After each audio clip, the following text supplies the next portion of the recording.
नमस्कार, स्वागत है आप सभी का इंडिया न्यूज के डिजिटल प्लेटफॉर्म पे। बिहार की बड़ी खबरों पर विस्तार से बात करेंगे। नेता का बेटा राजनीति नहीं करेगा तो क्या खेती करेगा? परिवारवाद पर बोली लवली आनंद।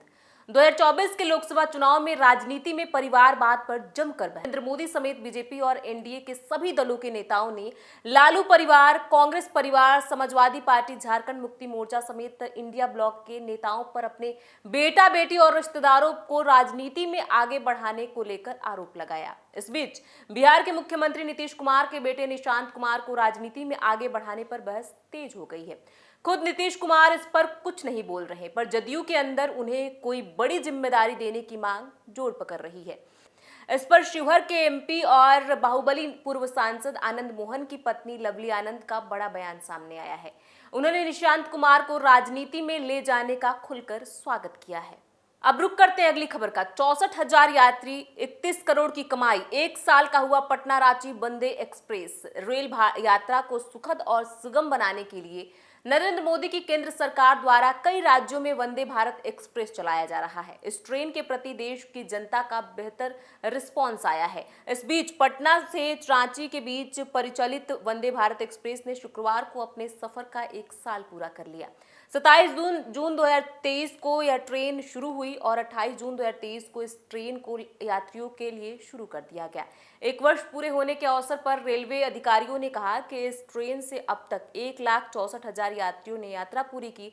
सभी यात्री सफलतापूर्वक अपने गंतव्य स्थानों तक पहुंचे। इस बीच रेलवे को 31.32 करोड़ का राजस्व प्राप्त हुआ। अधिकारियों ने दावा किया है कि 530 पैसेंजर की क्षमता वाली पटना रांची वंदे भारत ट्रेन की ऑक्यूपेंसी 100% रही है।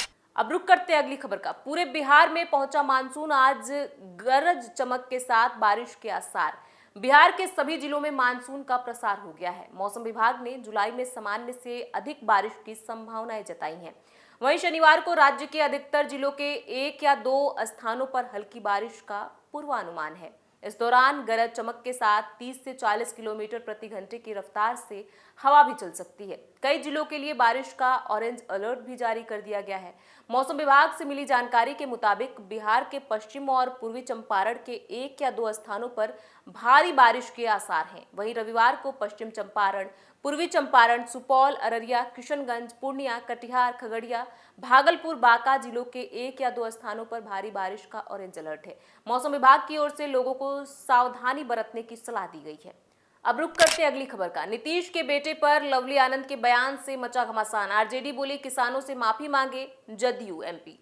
मुख्यमंत्री नीतीश कुमार के बेटे निशांत कुमार के राजनीति में एंट्री के चर्चा पर राजनीति तेज हो गई है। शिवहर के जदयू सांसद लवली आनंद ने इसका स्वागत किया है तो लालू प्रसाद यादव की पार्टी राजद ने लवली आनंद पर जोरदार हमला किया है। राजद प्रवक्ता मृत्युंजय तिवारी ने लवली आनंद के बयान को शर्मनाक बताते हुए कहा है कि वे देश के किसानों से माफी मांगे। निशांत कुमार के राजनीति में एंट्री के सवाल पर लवली आनंद ने कहा कि पॉलिटिशियन के बच्चे पॉलिटिक्स नहीं करेंगे तो क्या खेती बाड़ी करेंगे। राजद के प्रवक्ता मृत्युंजय तिवारी ने उनके इस बयान को शर्मनाक और किसानों का अपमान करार दिया है। उन्होंने कहा है कि लवली आनंद का कथन सीधे सीधे देश के अन्नदाता किसानों का अपमान है। देश की आत्मा खेत खलियानों में बसती है और देश के 140 करोड़ लोग उन्हीं की मेहनत से अपना पेट भरते हैं और लोग गर्व करते हैं कि हम किसी के बेटे हैं। किसान के बेटे भी संसद और मंत्री बनते हैं, आईएएस आईपीएस बनते हैं। अन्नदाता के बारे में अपमानजनक बात करना अत्यंत शर्मनाक है। इसकी जितनी निंदा की जाए कम है। उन्हें किसान भाइयों से माफी मांगनी चाहिए, नहीं तो लोग उन्हें मजा चखा देंगे। अब रुक करते हैं अगली खबर का। अश्विनी चौबे के बयान से जेडीयू में खलबली, डैमेज कंट्रोल करने नीतीश के पास पहुंचे सम्राट चौधरी। केंद्र में एनडीए की नई सरकार के गठन के 1 महीने के भीतर ही बिहार में सियासी पारा गरमाया हुआ है। पूर्व केंद्रीय मंत्री और बीजेपी के वरिष्ठ नेता अश्विनी चौबे ने आगामी बिहार विधानसभा चुनाव अपने दम पर लड़ने का संदेश पार्टी को दे दिया। उनके बयान से मुख्यमंत्री नीतीश कुमार की पार्टी जनता दल यूनाइटेड में खलबली मच गई। जेडीयू ने तुरंत कह दिया कि बिहार में एनडीए का मतलब ही नीतीश कुमार है। मामला ज्यादा गर्माता उससे पहले भारतीय जनता पार्टी के बिहार अध्यक्ष सम्राट चौधरी डैमेज कंट्रोल करने सीएम आवास पहुंच गए। उन्होंने सीएम नीतीश कुमार से मुलाकात की और स्पष्ट किया कि बीजेपी को उनके नेतृत्व पर भरोसा है। जानकारी के मुताबिक सम्राट चौधरी ने गुरुवार देर शाम पटना स्थित मुख्यमंत्री आवास में सीएम नीतीश से मुलाकात की। इस मामले के जानकार बीजेपी नेताओं ने बताया कि नीतीश और सम्राट ने सरकार के कामकाज को लेकर चर्चा की। इसके अलावा सम्राट ने मुख्यमंत्री सह जेडीयू अध्यक्ष के प्रति बीजेपी की प्रतिबद्धता दिखाई। बीजेपी के प्रवक्ता प्रभाकर मिश्रा ने भी कहा कि प्रधानमंत्री नरेंद्र मोदी पहले ही स्पष्ट कर चुके हैं कि 2025 का बिहार विधानसभा चुनाव नीतीश कुमार के नेतृत्व में लड़ा जाएगा। सम्राट चौधरी भी यह बात कह चुके हैं, तो इस पर कोई संशय नहीं है। अब रुक करते हैं अगली खबर का। बिहार लोक सेवा आयोग बीपीएससी ने शिक्षक भर्ती परीक्षा बीपीएससी टीआरई 3.0 की नई तारीख का ऐलान कर दिया है। बिहार शिक्षक भर्ती परीक्षाएं अब 19 जुलाई से 22 जुलाई तक आयोजित की जाएंगी।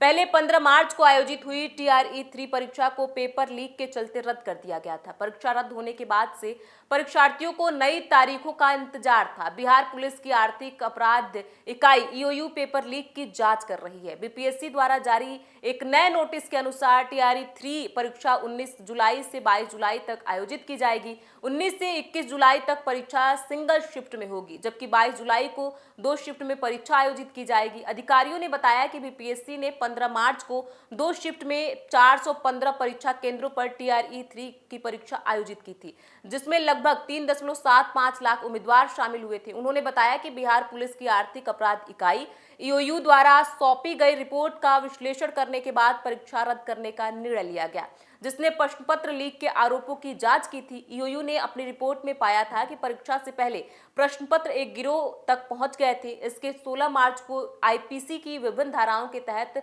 प्राथमिकी दर्ज की गई थी और एक विशेष टीम का गठन किया था, जिसने 266 लोगों को गिरफ्तार किया था। बिहार की बड़ी खबरों पर विस्तार से चर्चा करते रहेंगे। इन खबरों पर आपकी क्या राय है, हमें कमेंट बॉक्स में लिख के जरूर बताएं। बहुत बहुत शुक्रिया।